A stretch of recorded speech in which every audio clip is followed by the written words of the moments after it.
Hey everybody, it's Randy with Carchaeology, and I wanted to do a little Monday recap video to tell you about my weekend of fun hanging out and playing cars with my brothers, and to go over a couple of things that are happening here at the lab. I think it's time to move on a couple of projects.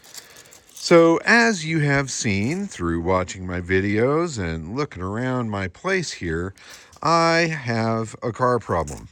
Now, it's not a problem. It's actually a lovely addiction that I just have so much damn fun with. But I have a problem with taking on too many projects. And many people have seen that before and commented, I'm never going to stop taking on projects, but every now and then I need to clear things out and just lighten the load a little bit. So I've got several drivers that are great cars that I really, truly enjoy. This 69 Fastback being one of them. And it's been absolutely one of the best VWs I have ever had. This car runs and drives spectacular. It's a really low mileage original car. It's been repainted once on the outside, but still all original interior. I think it's 34,000 original miles. It is really super nice. But when it's Volkswagen time, I often now turn to Lucy, which I love dearly and has real special meaning to me. So do I really need two cool old VWs to drive? Maybe not. I'm kind of thinking about selling the Fastback.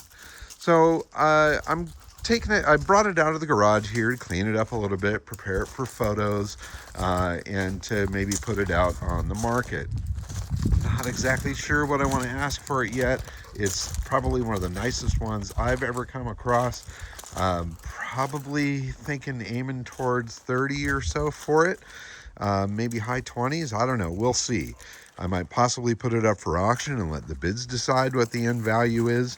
I'm just not so sure. The one thing that's cool about this car that you don't see very often is it's got the fully automatic transmission in it.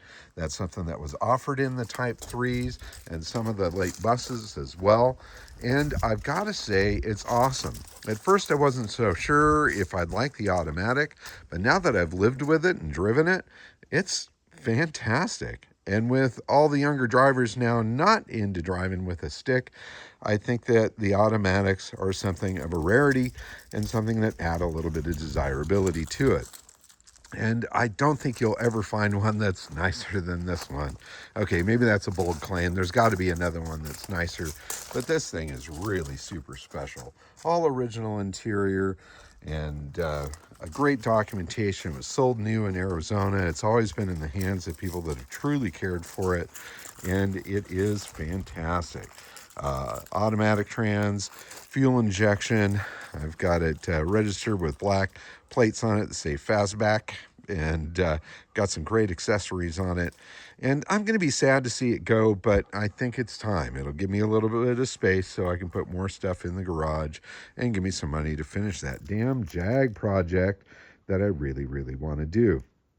Another thing I'm thinking about moving out of here is over here in the paddock area, this 1933 Austin 7. Now, I ended up with 3 Austin 7s. I bought one, fell in love with it, had a total blast.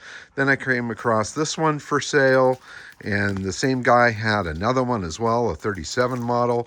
And so before I knew it, I ended up with 3 cars. And I don't really need 3 of them. And I've meant to take this one on and really turn it into a proper runner driver, but it's just kind of low on the totem pole despite being phenomenally cute. It's a great older restoration. It does have some cracks in the paint and things like that. It's getting a little dusty sitting out here in the carport, but the car is really complete. We did get the thing started when we first brought it home. Just throwing a little starting fluid into the carb and cranking it over. It did fire, so I'm pretty confident that this thing is going to run. The interior in this car cleaned up really nice. Got some cobwebs growing in there, but it is awesome. And if you followed my videos, you probably saw some of the work that I've done on cleaning this thing up. And I may do some others, or I may not. I think I'm just going to put it up for sale as it is and see if somebody wants to take that on.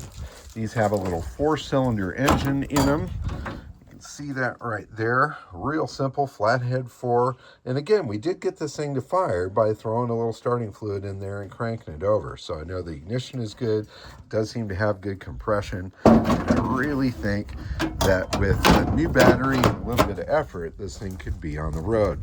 I've actually picked up a new set of tires for it. I've put one of them on the back there, but I've got a full set for all the way around. I might be willing to negotiate those into the price or knock a little bit off of the price, and I can use those tires on one of the other ones that I've got. But I think that one's going to go up on the market. I've also been selling off some of the things that I bought recently at that auction. I ended up selling one of the pedal cars, or actually two of the pedal cars, a gum machine that I bought, and of course the Harley Kitty Ride. That's going to go up for auction at the Mecum motorcycle sale come the end of January. The other little Austin 7 here, the 1937 model, that one might be on the chopping block as well. I've kind of tucked it into the back of the lab here, and I've not done anything with it but look at it. And while it is enjoyable to look at, I've got other things that are going to take my time. Same with those Myers-Manx dune buggies. Those are two genuine Myers-Manx bodies, the blue one being a really early original pre-tag that I've got full family history on back to day one. Some great old photos of that. I've had the fiberglass work all done by Bruce Myers' guy. It's been repainted. It needs to be color sanded and buffed. I've got the chassis for it. I've got damn near all the parts to put that together, but I haven't been touching it. And if something sits long enough, well, then maybe I'm not motivated to do it and I'm not going to get on it. So I'm thinking of selling that one and possibly this classic body here as well. This is one of the final ones that were made from the original Bruce Myers molds when the new Myers-Manx company took things over. It's in a fantastic color. This metal flake is mind-blowing when you put it out in the sun. And again, I've got a chassis for it that's already shortened. It's painted. I've got a bunch of other pieces to help put that together. And I think that one, I could let that go as well. And if I sold all that stuff, man, I would really clear out a nice spot here in the garage and make room for the next crazy thing that I find. And that's kind of what I love doing. You know, I love fixing these things up. I really do. I enjoy that process. But there's times where I realize that I've taken on just a little too much. And I'm not getting any younger as time goes on. In fact, I've got a birthday coming up later on this week. I'm going to be 59 years old, and that's only a year away from 60. Now, granted, that's not old. I'm still healthy. I'm still moving. I'm still enjoying stuff.